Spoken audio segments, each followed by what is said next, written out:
Bienvenidos todos a la segunda sesión del seminario de becarios del Instituto de Matemáticas de la UNAM para este semestre de primavera 2019-2. El día de hoy nos acompaña Juan Camilo Arosamena Cerrato, de aquí del instituto, quien nos hablará sobre geometría hiperbólica, nudos y tres variedades. Él estudió su licenciatura en matemáticas en la Universidad Nacional de Colombia y actualmente está terminando la maestría en matemáticas aquí en el instituto bajo la dirección de Neumann Coto. Sus intereses son la topología de dimensiones bajas, la topología algebraica y la geometría diferencial. Buenas tardes, pero vamos a avanzar. Entonces empecemos.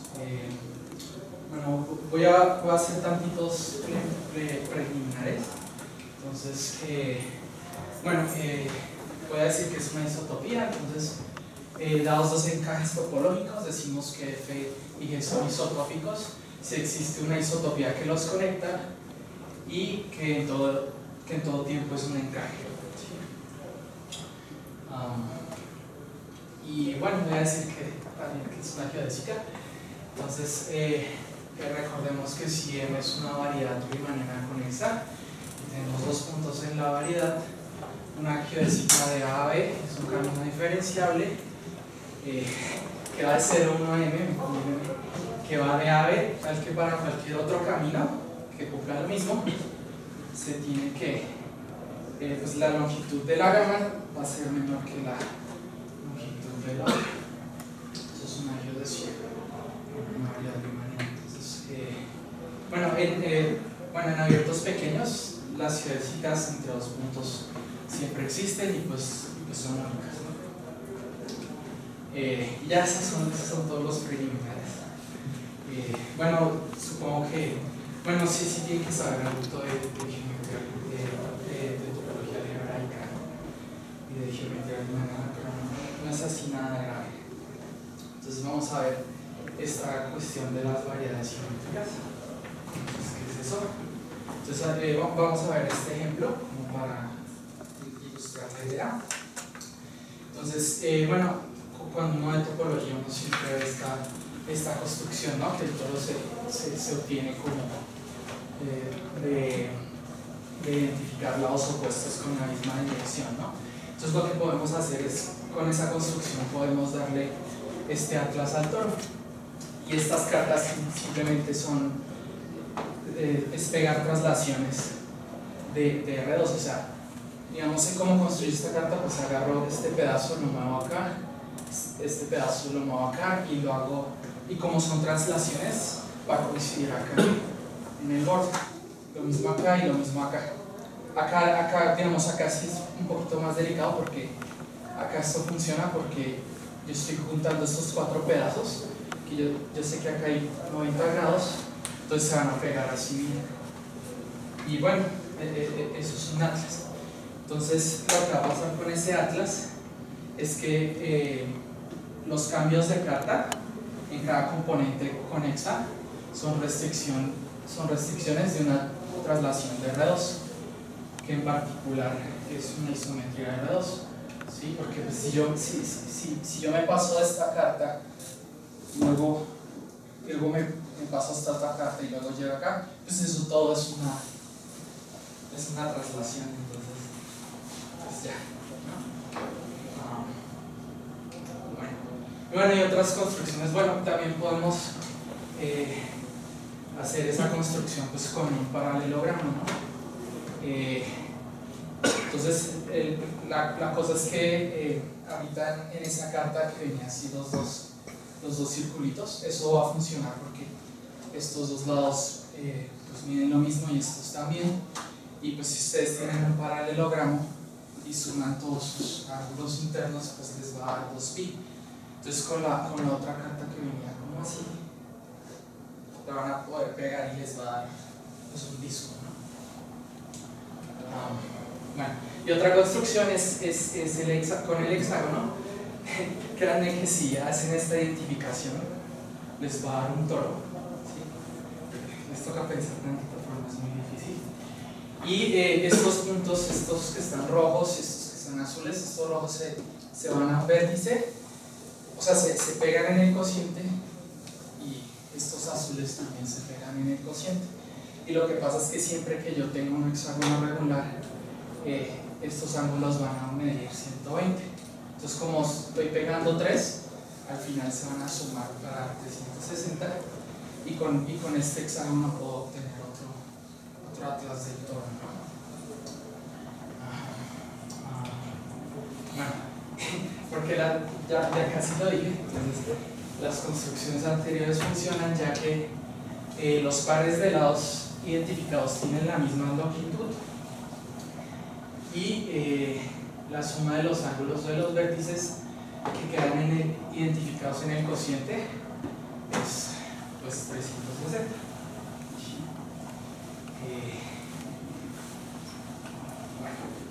Entonces, estas construcciones que les mostré son un ejemplo de algo que se llaman variedades euclidianas.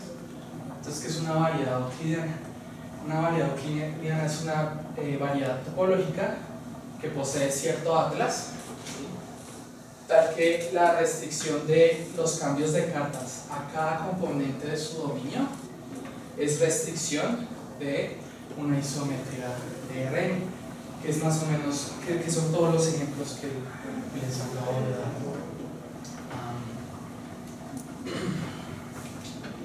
Bueno, los ejemplos anteriores son todos variedades euclidianas. Otros ejemplos que ustedes pueden construir son la botella de Klein. La botella de Klein pues es lo mismo que el toro, hagan un cuadrado, solo que le cambio la dirección a uno, ¿cierto? O con un cilindro. Un cilindro simplemente son dos líneas así paralelas, y lo único que estoy haciendo es, para pegarlo solo tengo que moverme hacia la derecha y ya. Y también pues una banda de medios. Entonces todos esos son ejemplos de variedades euclidianas, ¿no?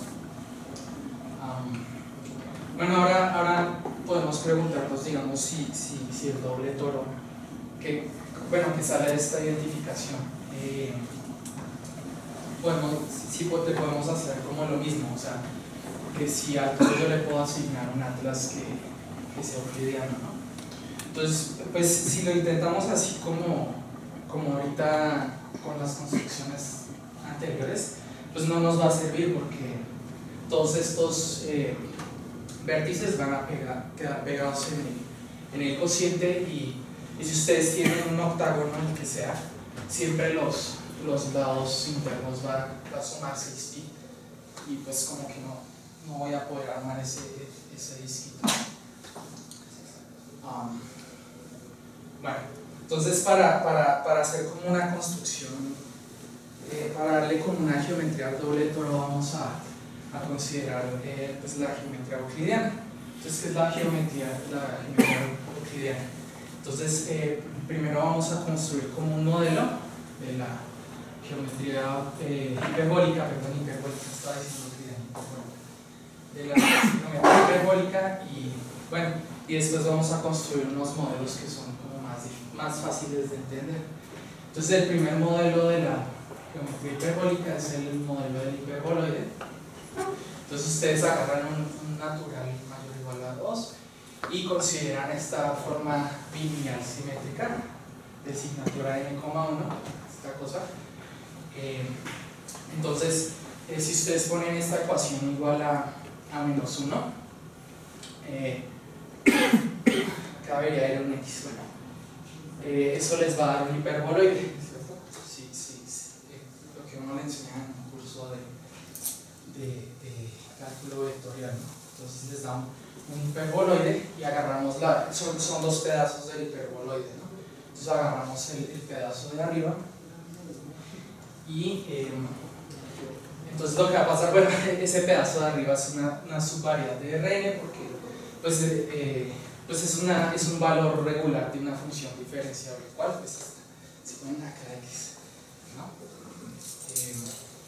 Bueno, entonces es fácil ver que si x está en este hiperboloide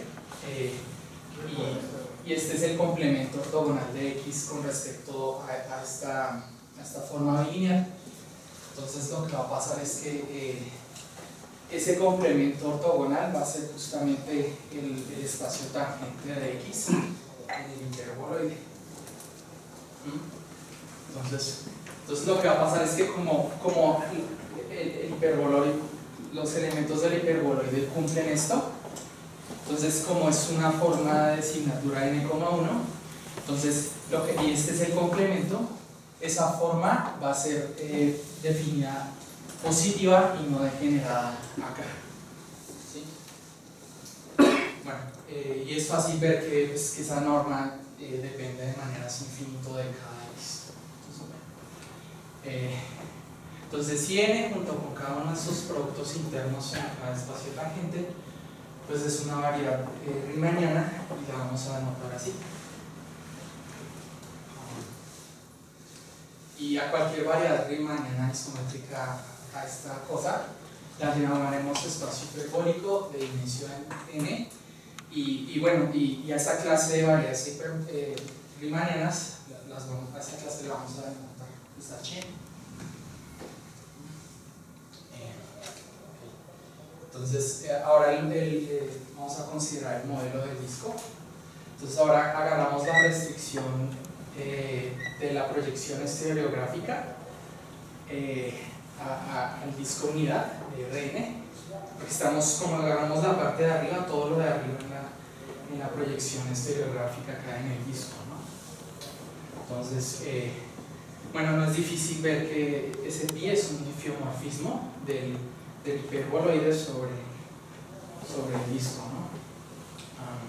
Entonces lo que podemos hacer es que como son dos espacios diffeomorfos, yo le puedo empujar a uno la métrica del otro. Entonces lo que hacemos es agarrar dn con la métrica empujada del hiperboloide que ya construimos, y a esa variable riemanniana la llamamos el modelo del disco de Hn y la denotamos así. Entonces las geodésicas de ese modelo son círculos o líneas perpendiculares a la frontera del disco. ¿Sí? Entonces lo que va a pasar, por ejemplo, es que si agarramos dos puntos del espacio hiperbólico, va a existir una única geodésica que pase por esos puntos. Entonces, bueno, esta cuestión de la geometría hiperbólica y esto de las geometrías riemannianas viene pues en parte de este problema, ¿no? Que si los demás axiomas de la geometría euclidiana prueban el postulado de las paralelas, y pues no, porque en esta geometría valen todos los postulados de la geometría euclidiana menos el de las paralelas, y acá está como un dibujito, ¿no? Acá está como muy borroso. Acá hay una línea, acá hay un punto que no está en la línea, y todas estas líneas son paralelas a esta línea y son un número infinito. Entonces, vamos a hablar tantito de triángulos hiperbólicos. Entonces, en un triángulo hiperbólico no degenerado, la suma de los ángulos internos es siempre menor que pi. Y eso es, bueno, y de hecho, si ustedes tienen un triángulo hiperbólico y sus ángulos internos son alfa, beta y gamma, entonces el área es esto, siempre. No ve por primera vez eso y es como pero bueno. Y ahora vamos a considerar el modelo del semiespacio. Entonces ahora consideramos esta función diferenciable.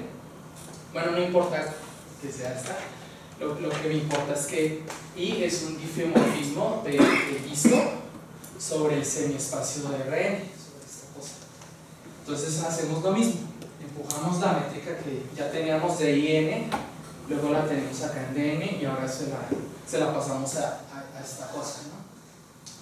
Entonces luego si empujamos la métrica de n a πn, obtenemos una variedad riemanniana, la cual vamos a anotar πn más. ¿Sí? Entonces, bueno, si uno hace la cuenta, las métricas le dan aún así, donde esta es la norma euclidiana usual. Entonces lo que me quiere decir esas dos fórmulas es que estos modelos, el del disco y el del del semiespacio, cuando hacen los dibujos de las geodésicas, los ángulos no se van a distorsionar, porque la métrica euclidiana está como multiplicada por una constante, ¿sí? Entonces como que se va a cancelar cuando hacen esa fórmula de los cosenos.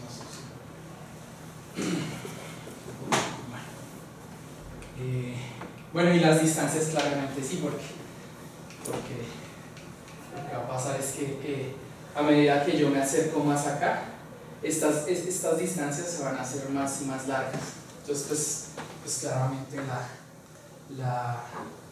las distancias están muy distorsionadas, ¿no?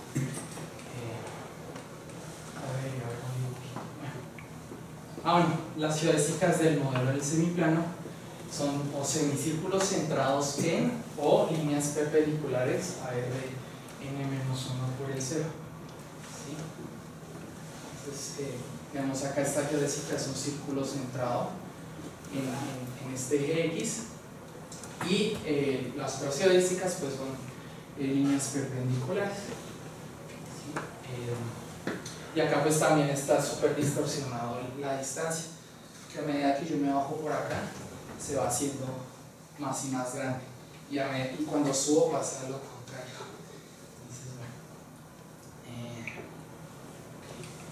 Entonces, ahora sí, como que en principio podríamos intentar darle como una geometría al doble toro, ¿no? Entonces, si usamos el modelo del disco, se puede ver que existe un octágono hiperbólico regular cuyos ángulos internos miden todos pi cuartos. Entonces, ¿qué me quiere decir este dibujo que puse aquí? Entonces, cuando ustedes consideran como acá por cada radio, ponen así un puntito en estas líneas. Y cuando el radio se va haciendo más pequeño, el octágono que les da como que se va pareciendo más a un octágono euclidiano. Y cuando agrandan el radio, como que el octágono, los ángulos de él como que se van haciendo más pequeños.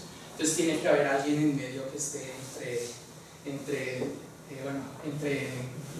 6pi, que es la suma total, y 0, ¿no? Entonces tiene que haber un octágono cuyos ángulos internos miden todos pi cuartos. Entonces, vamos a definir que es una variedad hiperbólica. Entonces, una variedad topológica Mn es una variedad hiperbólica si M posee un atlas, tal que la imagen de los atlases cae en Hn, y lo mismo de antes, ¿no? Que la restricción de los cambios de carta en cada uno de las componentes conexas es una restricción de una isometría de Hn. Entonces, bueno, ahorita creo que aparece el ejemplo, ¿no? Pero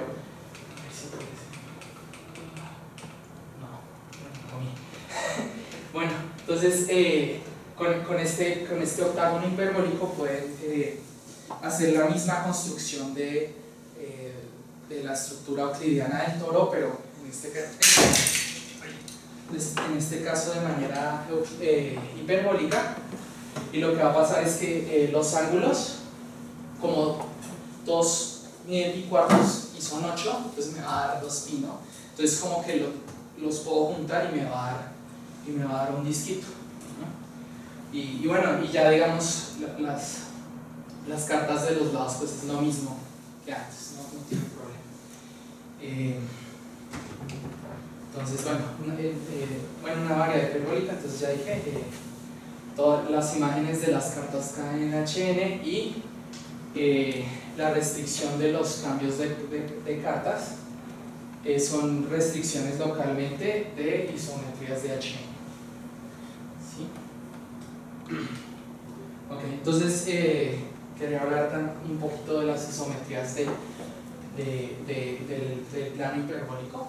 Entonces se puede mostrar que las isometrías del plano hiperbólico en este modelo, que preservan la orientación, son todas de esta forma.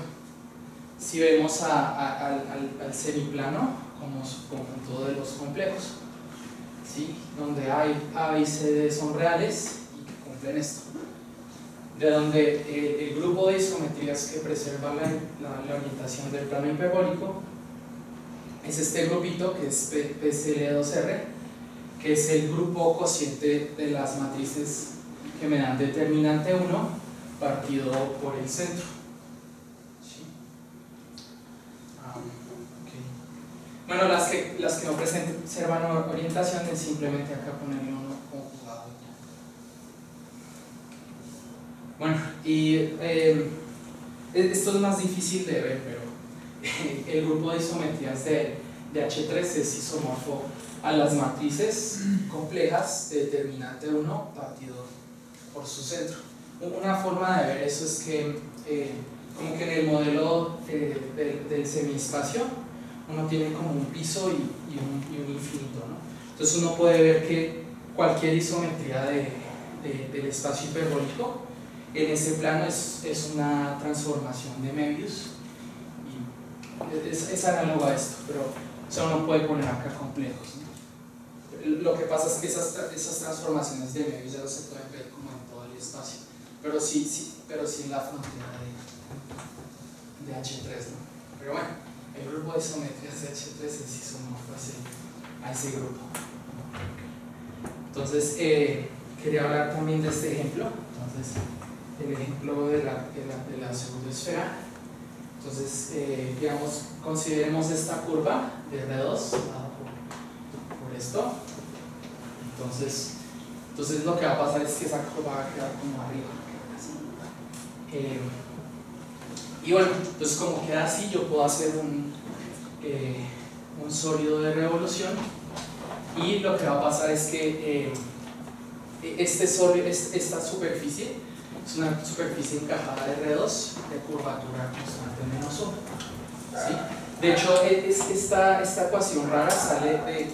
O sea, hay una formulita de que si uno tiene un sólido de revolución, hay una formulita que le calcula a uno la curvatura. Entonces sale de ahí, esas funciones raras. Sale como una ecuación diferencial y no la resuelve. Entonces, ¿por qué quería yo ver este ejemplo? Entonces, lo que va a pasar es que, bueno, esa pseudoesfera va a ser isométrica a una variedad hiperbólica, que es esta variedad hiperbólica, que es agarrar este polígono con estas dos geodésicas que se unen en el infinito, pero en los otros extremos están separadas, y con esta función de pegado, ¿sí? que es una isometría del plano hiperbólico, porque es una de estas funciones, ¿no? Entonces, la pseudoesfera es isométrica a esta variedad hiperbólica, y lo que va a pasar es que, bueno, es como una forma un poco tonta de ver que la curvatura del espacio hiperbólico es menos 1, porque lo que va a pasar es que primero Hn es una variedad isotrópica, es decir, que si ustedes agarran dos puntos del espacio hiperbólico y dos vectores tangentes, caería en una Y de la misma longitud. Entonces existe una isometría phi de Hn que envía a un punto al otro y un vector al otro. ¿Sí? Bueno, acá debe poner el rey. Bueno, entonces, ¿eso qué me quiere decir? De donde como la pseudoesfera es localmente isométrica, abiertos de H2, se sigue que Hn tiene curvatura constante menos 1. ¿Sí? Bueno, y bueno, hay otro análogo que son las variedades esféricas, y es como lo mismo, ¿no? Entonces uno tiene una variedad topológica, acá de esféricas. Si me posiciona atrás, otra vez lo mismo, que las imágenes caigan en Sn, la restricción a los componentes conexos de los cambios de cartas sean restricciones de isometría desde Sn, y Sn tiene la estructura de variedad riemanniana que le da como subvariedad de la variedad riemanniana esta, ¿no? Esta variedad. Bueno, y esto es una generalización. Entonces es la misma definición de ahorita, pero agarra uno X una variedad conexa y G un grupo de homomorfismos de X. Entonces decimos que decimos que M es una XG variedad si, bueno, las imágenes del atlas están metidas en X y la restricción de los cambios de coordenadas son localmente restricciones de elementos de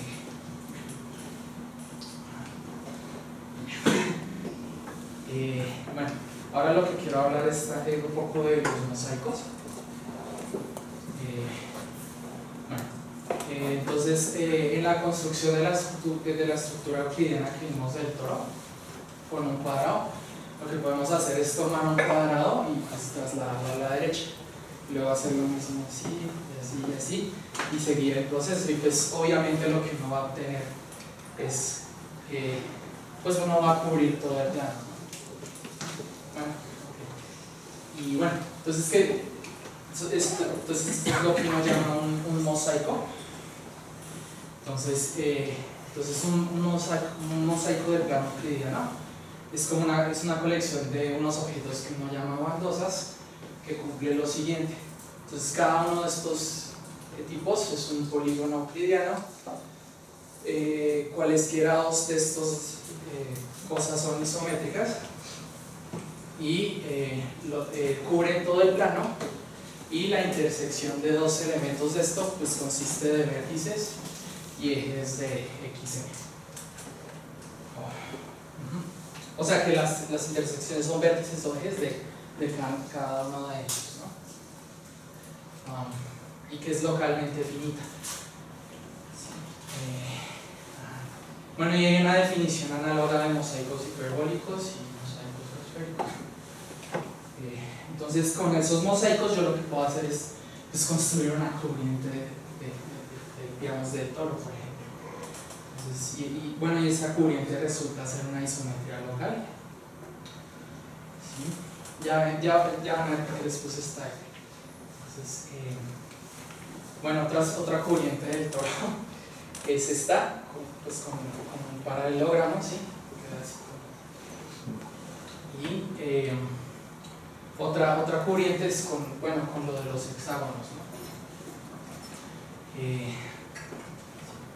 Entonces estas corrientes cumplen que esta variedad con su geometría euclidiana, esto va a ser una isometría local. Entonces, sí, un mosaico de ya de Klein, pues acá la F va a quedar así, ¿no?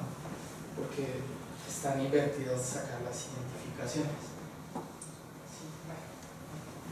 Entonces, como que, si se acuerdan de su curso de topología algebraica, acá está como escondido el grupo fundamental, ¿no? ¿Sí? Porque son las traslaciones enteras y como que conmutan. Si yo me voy por acá, pues es lo mismo, ¿no? Y acá pues como que no, acá pasa otra cosa.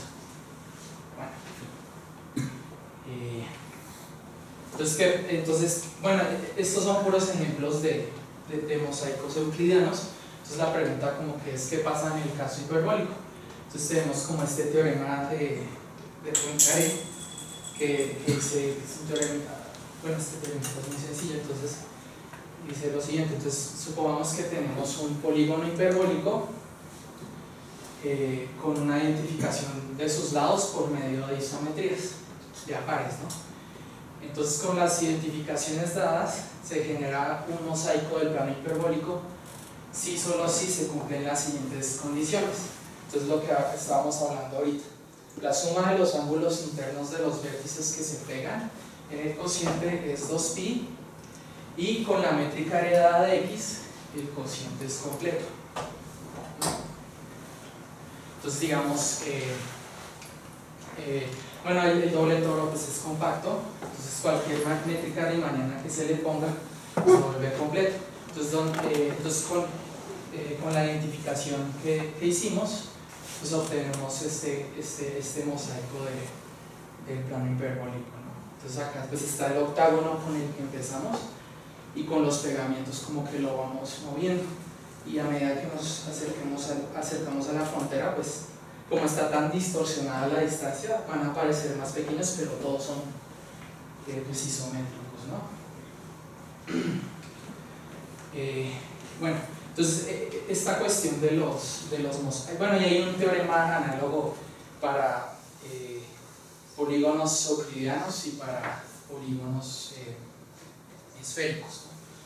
Entonces, toda esta cuestión de los mosaicos es como un caso particular de esta cosa. Entonces está este teorema que dice que si ustedes tienen una variedad hiperbólica completa, entonces existe una función covariante de Hn en Mn que es una isometría local, ¿sí? Es la famosa función de desarrollo que uno la construye un poco como cuando uno hace, ¿cómo es que se llama eso? Continuación analítica. Acá uno como que hace una continuación analítica y obtiene esta función. Esta función no es única, entonces esta isometría no es única, pero está determinada por su restricción en cualquier abierto, ¿sí? Entonces en los ejemplos anteriores esto es una función de desarrollo y uno puede ver más o menos que esta función uno la puede construir como con continuación analítica, ¿sí? Y también acá también hay una función cubriente de esta cosa del plano hiperbólico en el doble toro con este mosaico, ¿sí? Sí, análogamente a esto, ¿no? Y bueno, y hay teoremas análogos para el caso euclidiano y esférico.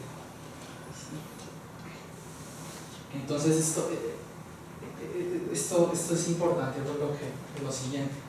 O sea, lo que me quiere es esto me va a implicar que las transformaciones cubrientes de esta función cubriente van a ser isometrías de Hn, y a su vez eso lo que me quiere decir es que el grupo fundamental es un subgrupo de las isometrías de Hn. Entonces como que de cierta manera, ¿cómo decirlo? Puedo estudiar como la topología, un poco la topología de M a través de ciertas cosas geométricas. Bueno, esto fue lo que acabo de decir, ¿no? Entonces, que si tenemos una variedad hiperbólica conexa y completa, entonces este grupo es un subgrupo discreto de las isometrías del espacio hiperbólico. Bueno, esto tiene una topología así. Ajá.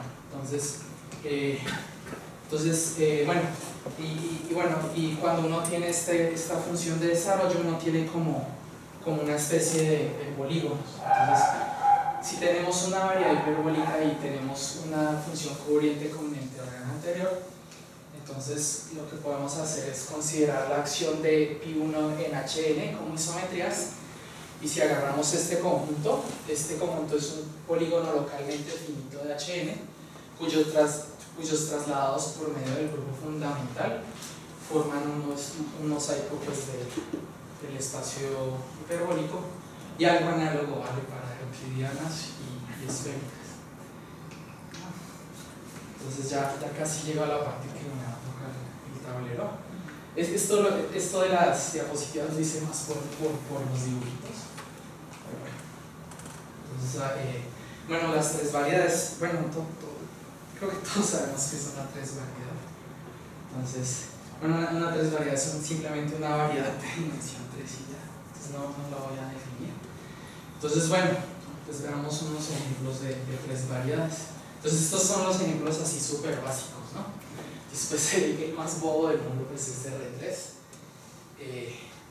El otro más sencillo es C3. El otro es el 3 toro, ¿sí? El toro de dimensión 3. Y pues ustedes pueden agarrar cualquier superficie y multiplicarla por ese 1, y pues eso les va a dar una tres variedad, ¿no? Estos son como los ejemplos básicos. Entonces ahora vamos a ver unos ejemplos un poco menos triviales. Entonces, bueno, este es el famoso espacio de Poincaré dodecagonal. Entonces, ¿cómo se obtiene? Entonces acá ustedes tienen una cara y esta cara como que la puedo hacer empatar con la cara opuesta si lo muevo como un décimo de giro, ¿sí? Entonces esta variedad se obtiene de agarrar todos los lados del dodecaedro, moverlos un décimo y pegarlos, ¿sí? Entonces lo que va a pasar es que se me olvidó el nombre, las aristas, pues. Entonces lo que va a pasar es que las aristas van a quedar en grupos de 3, todas identificadas. Entonces lo que va a pasar es que si ustedes agarran el ángulo diedral de este dodecágono, va a ser como algo así como 116 punto algo, no sé, 5 algo grados, ¿no?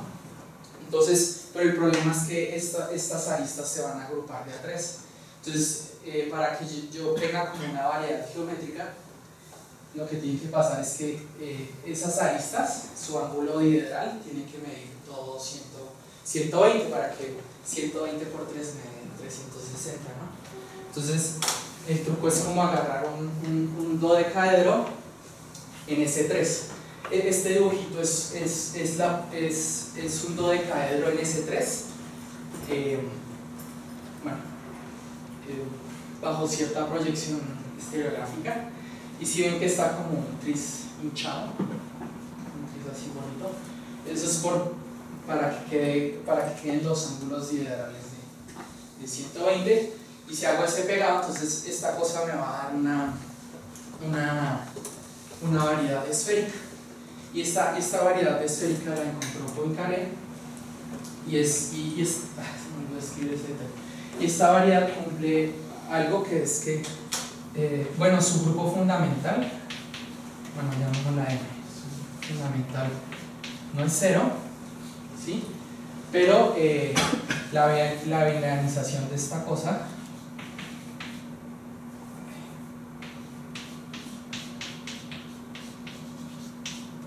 es 0, o sea, su primer grupo de homología, ¿sí? Entonces este fue como el primer ejemplo de una variedad cerrada, compacta, que tenía grupo de homología 0, pero no es homomorfa a la esfera, ¿no? Porque la esfera tiene un grupo fundamental 0, ¿no? Okay. Y bueno, esto tiene que ver algo con A5 y son unas simetrías, pero bueno, es un poquito complicado decir cuál es este grupo. Okay. Entonces, otro ejemplo es el espacio de Seifert-Weber, que es más o menos lo mismo que lo anterior, solo que ahora en vez de hacerle un décimo le hago 3 décimos, ¿sí? Entonces lo que va a pasar es que las aristas van a quedar en grupos de A5, entonces necesito que los ángulos diederales me midan 72 grados para que me dé al final 360. Y bueno, y este es un ejemplo de una variedad hiperbólica. Entonces acá, como al contrario de este está como más picudo, ¿no? Entonces, y este es un dodecaedro hiperbólico. Entonces, ese más o menos se construye como el octágono hiperbólico. Solo empieza con un dodecaedro bien chiquito, entonces cuando es chiquito como que se va a parecer a un dodecaedro euclidiano, entonces como que los ángulos diederales se van a ir acercando a esto. Pero cuando yo lo ensancho, los ángulos diederales van a tender a 60 grados, y pues 72 está entre esos dos números, y pues ya.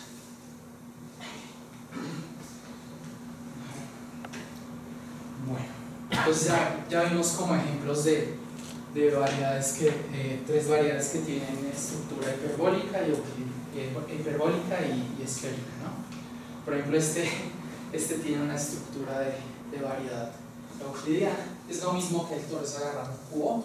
Entonces el cubo lo que hago es moverlo así, y pues son puras traslaciones euclidianas, ¿no? O bueno, también es porque si ustedes agarran las aristas de un cubo y hago esta identificación, pues todas van a sumar 360. Entonces ahora está como esta pregunta, ¿no? Que las geometrías de las tres variedades. Entonces es posible que todas las tres variedades tengan geometría euclidiana, hiperbólica o esférica, como en el caso de las superficies, ¿no?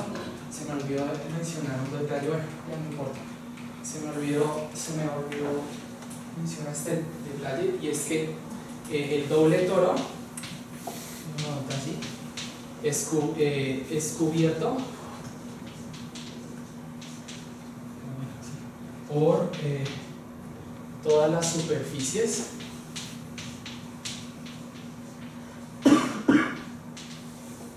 de género mayor o igual que 2, ¿no? Entonces lo que va a pasar es que, como esto pasa y este tiene geometría hiperbólica, todas las otras superficies de una van a heredar esa geometría hiperbólica por medio de un cubriente. Entonces todas las superficies o son esféricas, que es, bueno, la esfera y RP2, ¿sí? Y estas son las únicas dos superficies esféricas. Luego está el toro y la botella de Klein, y bueno, y la banda de Möbius y pero digamos, vamos a considerar solo superficies cerradas. Y luego están todas las superficies del género mayor a 1. Entonces estas tienen geometría esférica, estas tienen geometría euclidiana y estas tienen geometría hiperbólica. Entonces, bueno, la pregunta es, bueno, ¿será que lo mismo pasa para las tres variedades? Pues no. En algunos casos no. Y vamos a ver un ejemplo muy sencillo, que es este. Por ejemplo, esta variedad no puede tener ninguna de estas geometrías, ya que su cubriente universal es S2 por R, y este espacio topológico pues jamás es homomorfo a R3, ¿no? Entonces ahí como que hay un impedimento, no deja que esta cosa tenga ninguna de estas tres geometrías. Bueno, ahora sí, ¿cuánto me queda? 7 minutos. Entonces, bueno, estaba hablando de puras cosas geométricas y de variedades. Entonces, como que esta pregunta de que si las tres variedades tienen alguna geometría o no, como que la respuesta tuvo un impulso como, bueno, inesperado, por así decirlo, de la teoría de nudos. Entonces, bueno, rápidamente, ¿qué es un nudo? Entonces, pues un nudo es un encaje diferencial de S1 en R, y uno lo pide diferencial porque si ustedes solo agarran un encaje topológico, como que el dibujito no les va a quedar bien, sino que puede pasar cosas como que el nudo se vaya enredando así infinitamente o cosas así. Y si es diferenciable, pues este tipo de cosas no puede pasar.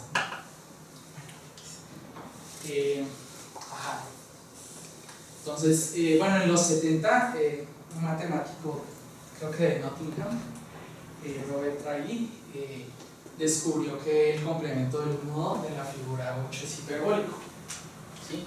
Bueno, este dibujito, ¿qué quiere decir? O sea, ustedes agarran S3 y este nudo, y lo que va a pasar es que este espacio topológico va a ser homomorfo a pegar estos dos tetraedros y estas flechitas. Bueno, y estos tetraedros solo se pueden pegar de una manera, de manera que todas las flechas coinciden, ¿sí? Y eso bueno, y estos tetraedros sin dos vértices, ¿sí? Entonces, si los pegan, les va a dar ese 3 menos el nudo 8. Y lo que va a pasar es que este tetraedro, como que yo lo puedo hacer un tetraedro hiperbólico.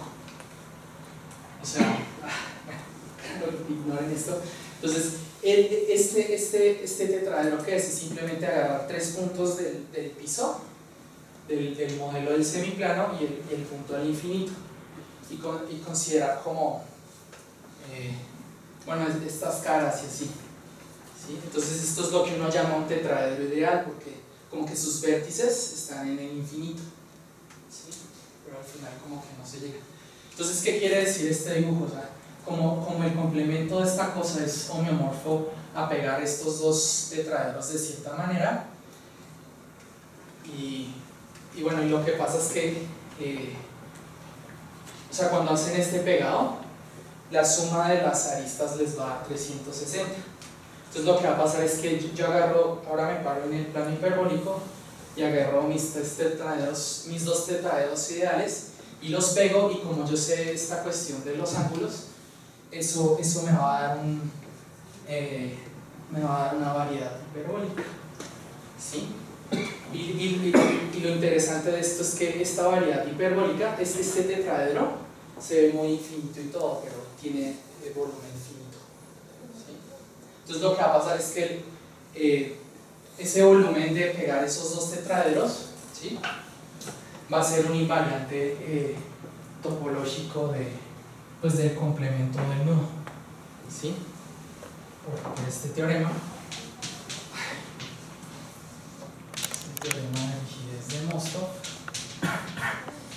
que dice que si M y N son variedades hiperbólicas,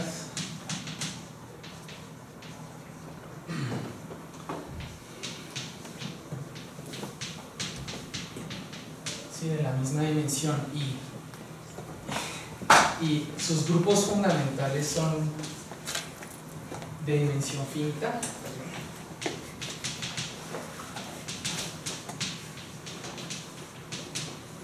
completas. Entonces lo que va a pasar es que si sus grupos fundamentales son nada más así isomorfos, ¿sí?, o sea, una cosa algebraica, entonces lo que va a pasar es que entonces M y N son isométricas.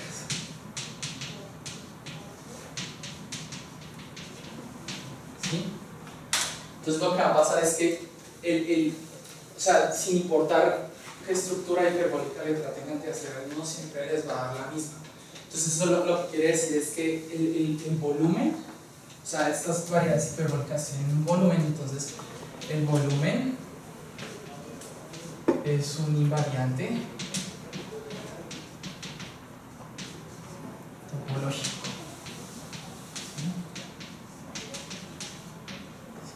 Entonces digamos, si ustedes tienen dos nudos, bueno, entonces como que un nudo tiene su hiperbólico, tiene un volumen como definido, ¿no?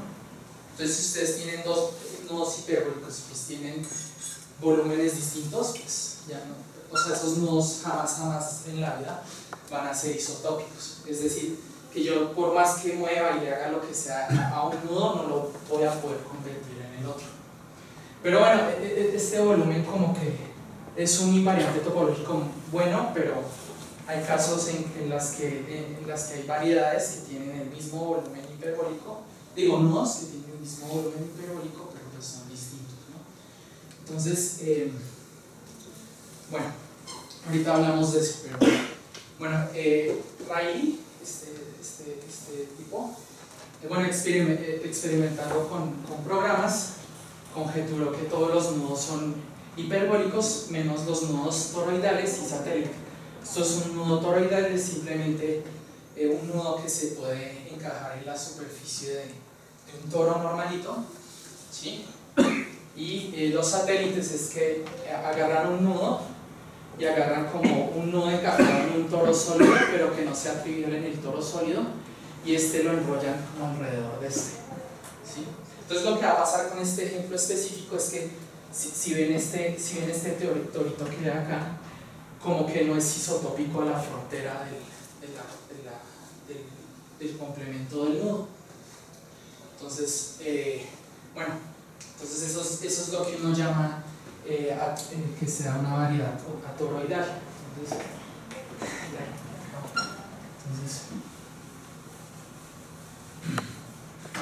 Entonces a ver, una tres variedad es atoroidal si todo encajado en la variedad tal que con esta flecha se induce una función 1 a 1 en los grupos fundamentales. T es paralelo a una componente de M. ¿Sí?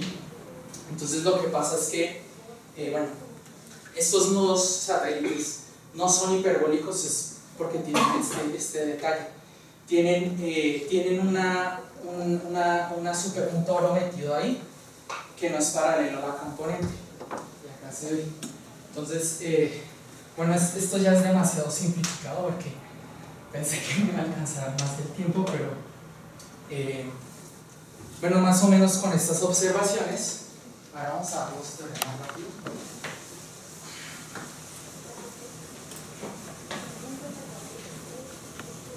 Entonces, más o menos con estas observaciones, como a finales de los 70, inicios de los 80, Thurston demostró que si M es una tresvariedad atoroidal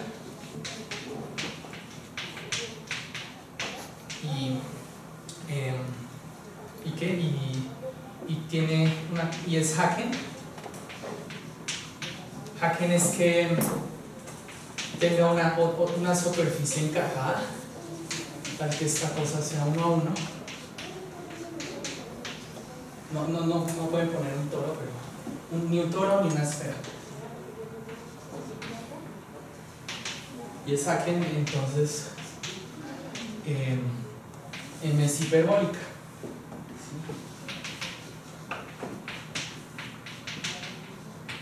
Y bueno, y en los 70 descubrieron otros teoremas que me dicen que yo puedo descomponer la M como en pedazos, que son variedades de Seifer. Y lo que pasa es que estas variedades de Seifer sí son geométricas, sí les podemos meter una geometría. Y bueno, y las otras partes son atoroidales. Entonces la conjetura de Thurston es demostrar que las atoroidales obtienen una geometría hiperbólica euclidiana y otra que se llama, y bueno, y si uno demuestra eso, pues tiene la conjetura y eso. Pues ya, ¿no? Creo que ya me clase así.